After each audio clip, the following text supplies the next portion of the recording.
This is tominecon.7z, and for 12 years, Minecraft players were on a hunt to crack its password and reveal its secrets. Last year, the password was finally found. I made a video on it, and I thought that was the end of it. But since then, the story of tominecon.7z has changed forever. Minecraft's greatest mystery was just solved.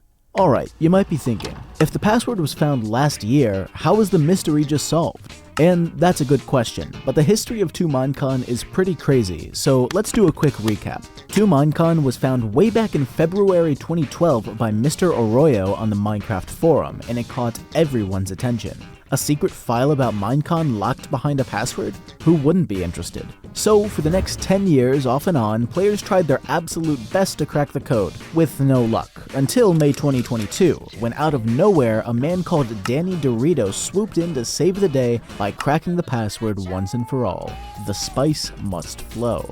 So, you'd think that's the end of the story, but there's one little detail I left out. Back in August 2012, when the hunt was raging on, Mojang noticed people were trying to break into the file, so they swapped it with a decoy, and no one really noticed for a full decade. Now that the decoy was cracked though, we knew we had to find the original, and that's where the last video left off. A desperate plea to any of the 600,000 viewers like you, which is insane, for any info that could lead us to the original, the true tominecon.7z. And just 9 days later, that's exactly what we got. This here is Lim Jae-hee, and way back in 2012, he was around on a website called Hack Forums. Now, tominecon was discovered on Minecraft Forum, but it spread around the internet pretty quickly, and after a few weeks, there was a huge thread on Hack Forums filled with attempts to crack the one and, at the time, only tominecon.7z. At some point, Lim here made his way onto the thread, downloaded the file, gave cracking it a try, and eventually gave up like everyone else. But 11 years later, with your guys' help, he found my video. Maybe it was shared with him, maybe it just blew up so much he found it himself, who knows? But after all that time, he had still kept some old files from back in his hacking days. So he found his old Hack Forums folder, dusted it off, and there it was. The real tominecon.7z. The moment he found it, he hopped into my Discord server, got in contact with me, shared the file, and that was that. The original tominecon.7z was finally found. Stage 1 of the hunt, cracking the decoy, took 10 years. Stage 2, finding the original file, took 9 months. So, as we stepped into Stage 3, cracking the original, who knew what could happen? I thought there was a very real chance we'd have the case closed by the end of the month. But, sadly, we weren't that lucky. February passed by with no progress. Then spring, then summer, then fall, then winter, and eventually it had been a full year with no updates. It was looking like tominecon.7z might have been stuck, just inches away from the finish line, but with no way to cross it. I mean, Mojang used a pretty easy password for the decoy, and that took 10 years.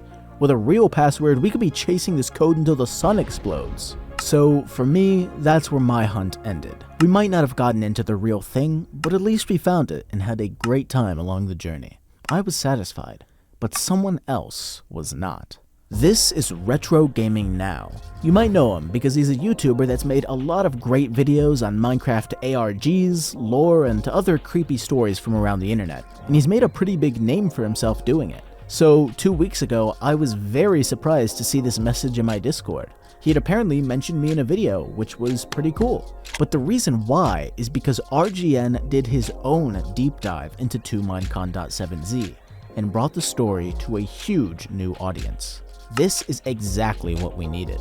Before now, everyone that knew about tominecon had mostly lost interest, so there was no one pushing the hunt forward. But now, there were 500,000 people joining the hunt for tominecon, and one of them was Dinnerbone himself, who gave us some huge new info on the story of tominecon. So, with all credits to Retro Gaming Now for getting this ball rolling again, and you should definitely check out his tominecon videos, they're all linked below, let's talk about tominecon.7z and what's inside it.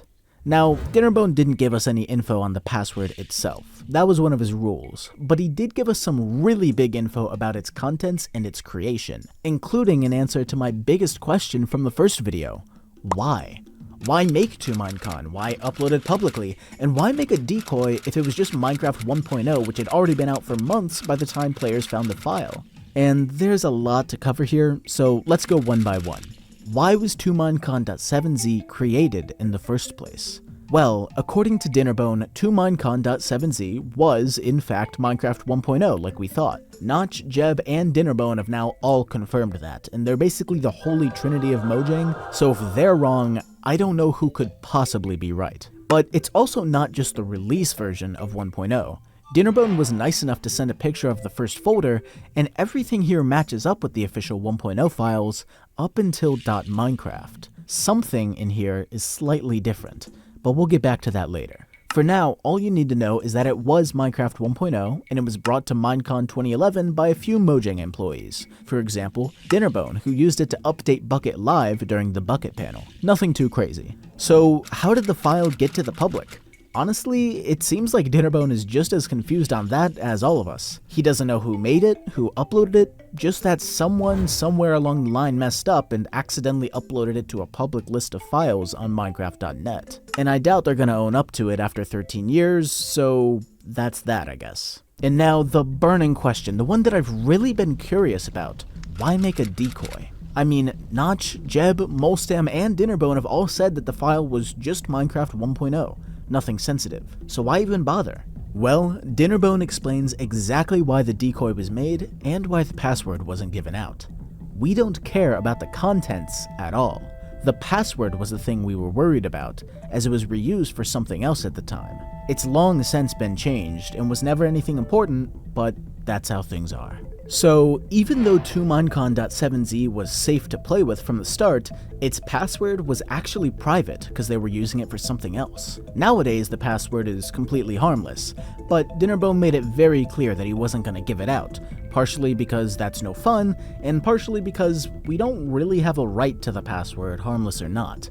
But he didn't try to stop anyone from cracking it, just from encouraging them to try and hack Mojang, because that's not a good idea. So even after this interview, players were still on the hunt. My community, RGN's community, even a dedicated Discord server for the search for tominecon. But in the end, it wouldn't be any of them that would come out on top. Instead, out of nowhere, a very familiar name entered the ring and cracked the password.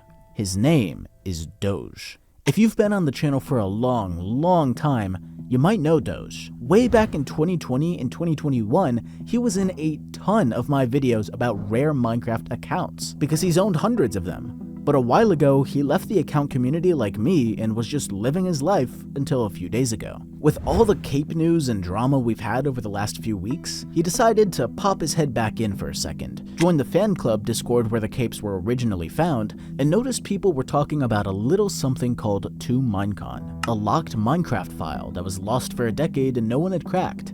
Well, Doge just so happens to crack passwords as a hobby, so he decided to give it a shot with some old leaked passwords from Mojang.com, and all it took was 1 second to solve Minecraft's greatest mystery. It turns out, tominecon.7z was actually using the same password as Mojang's old email address, voxpig41. The password was changed over a decade ago, and they don't use it at all now, but tominecon.7z was made in 2011, and it never changed. For the first time ever, we've cracked tominecon.7z. Here it is. As promised, inside tominecon.7z is Minecraft 1.0, and that's what we have here. Like I mentioned before, everything in this first folder checks out.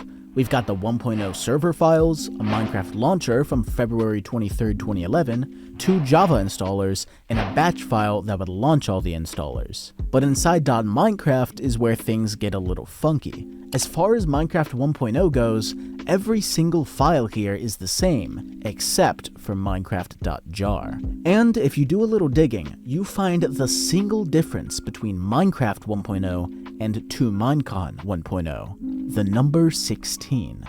Just 4 extra characters separate tominecon from Minecraft 1.0, but they're more important than you might think, so let me explain what's going on here. This line in the code deals with the server ID, which is used to encrypt the data sent between you and your favorite Minecraft server.